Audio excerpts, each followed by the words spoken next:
Hi guys, I'm Coach Adrien. As always, I am excited to have you view my video. Let's talk about people. Let's talk about society, about social relationship, diversity, bonding, brotherly love, our global family. What can we do about the underlying perception that divides us as a people? What about the hate that divides us and threatens to destroy us as a people? What about the perceived fear of one race ruling over another? The fear of one race displacing the other? And how can we extinguish the fire of violence across countries, even among the so-called godly population? Do you know that hate crime is on the increase? The Guardian of 4th August 2019 reported between 2011 and 2019, more than 175 non-white immigrants around the world were killed by white extremists who perceive non-white immigrants and refugees as invaders and posing an existential threat to the white race. The targets of deadly attacks have included Muslim worshippers at mosques in Canada, Britain, and New Zealand, Black Americans in church, Jewish Americans in synagogues across the United States, and left-wing politicians and activists in the US, the UK, Greece, and Norway. The problem is, while we are struggling to overcome racism in our global community, the religious community, the role model as perceived, continues to struggle with different manifestations of entrenched social prejudice. Did you know that Sunday morning has long been known as the segregated hour in American religious life, when many Black and white Christians worship the same God in separate sanctuaries? That is true. Yes, only 1% of white Christians worship in a racially mixed or predominantly African American church. Here is the divide. Modern Christianity is no longer attractive. Much of what passes for Christianity offends the new generation and repels rather than attract the sincere seeker. Why is the once fastest growing movement in the world on the decline? Racism, colorism, xenophobia are tearing apart what many call business Christianity, as is the case in society. Congregations across the world are divided along ethnic lines.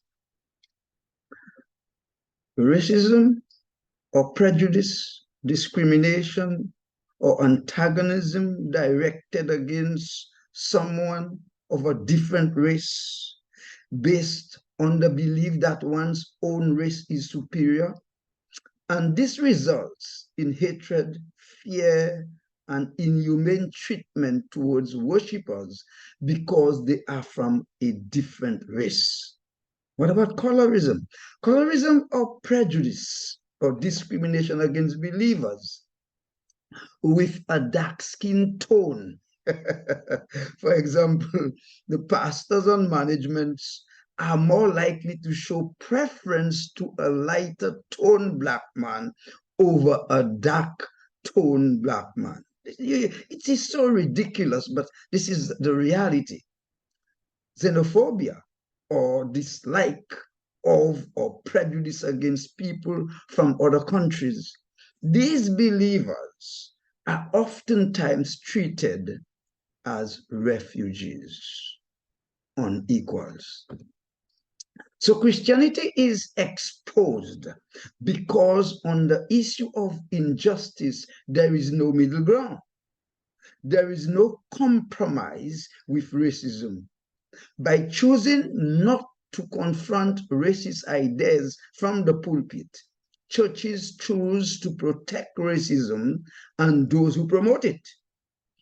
By not making a courageous choice to confront racism, Christians and Christian congregations are rejecting the values associated with Jesus's elementary form of Christianity. That is the Christianity of the first century AD. Now, the Bible, the Christian manual, teaches that racism, discrimination, and prejudice are all outside of God's design and are sinful. Scripture reveals that God created all people in his image and that he loves everyone equally. There are many verses that show God's impartiality and call us to love and respect one another regardless of race, ethnicity, or social status. Now, this is what the early Christian taught, and that's what they lived. And I'm just quoting Acts chapter 17, verse 26. Here is what it says. From one man, God made all nations that they should inhabit the whole earth. And he marked out the appointed times in history and the boundaries of the land. God made them one blood in his image. There is no exception to that.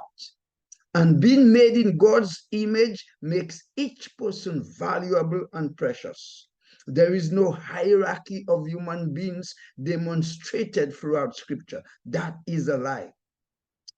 But someone is asking, how can one be convinced of the reality of a Christianity devoid of prejudice and injustice when the established churches, church institutions, and millions of followers noticeably and or silently overlook racism, sexism, slavery, exploitation, and ethnic separation? Take an unbiased look at Jesus Christ. I challenge you to take an unbiased look at Jesus Christ, the founder of Christianity. Did you know that Jesus stood against tribalism, racism, sexism, oppression, and injustice? Just allow me to cite just 3 cases from the New Testament. I beg you to read the whole New Testament, Matthew, Mark, Luke, and John, and you will get many more cases. But I'm just citing 3. 1, in the case of the woman caught in adultery, the woman was guilty and she was to be stoned to death. Jesus ignored the established male-dominated social system, exposed the obvious gender bias or gender-based discrimination. The man was not accused. The man was not brought forward.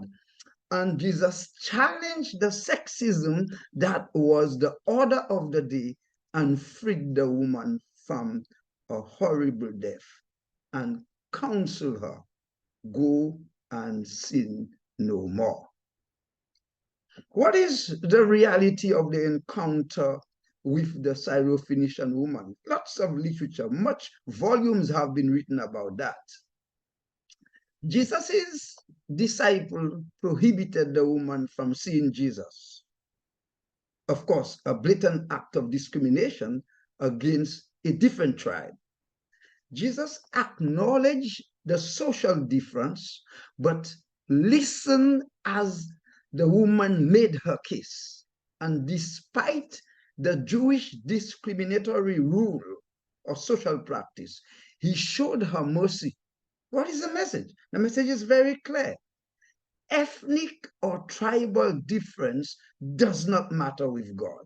What matters to God is people made in his image. I challenge you to read the whole detail in Matthew 15. But the clincher is Jesus's encounter with the Samaritan woman.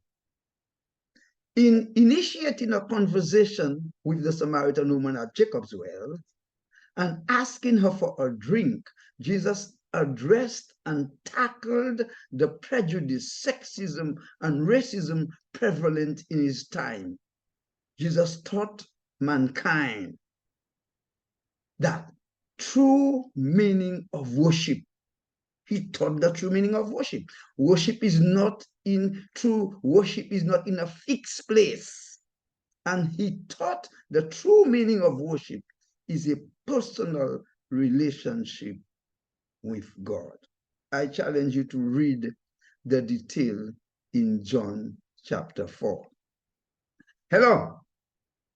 Whoever upholds injustice in any form, man, woman, or child, family, church, or state, is neither from Jesus Christ nor represent Jesus Christ. See that man or church or that movement that preaches, practices, or condones ethnic separation, they are working for Satan. Beware, beware. God's view on injustice is clear. God hates and renounces it because injustice, the ill treatment of others, is akin to murder. And God said, thou shalt not murder. And it destroys the environment. And we always end our clinic by reminding ourselves of the two principles that help us make happy choices. The first one is from William Penn. Wrong is wrong, even if everyone is doing it. Right is right, even if no one is doing it. And the other one is like it. Truth is truth, even if no one believes it. And a lie is a lie, even if everyone believes it. And we always finally end with our word to the wise. Our word to the wise comes from the prophet Isaiah. The prophet Isaiah charges us to work for a society whose foundation is just. And this is what he said in Isaiah chapter 1, verse 17. Learn to do right, seek justice, defend the oppressed, take the cause of the fatherless, plead the case of the widow.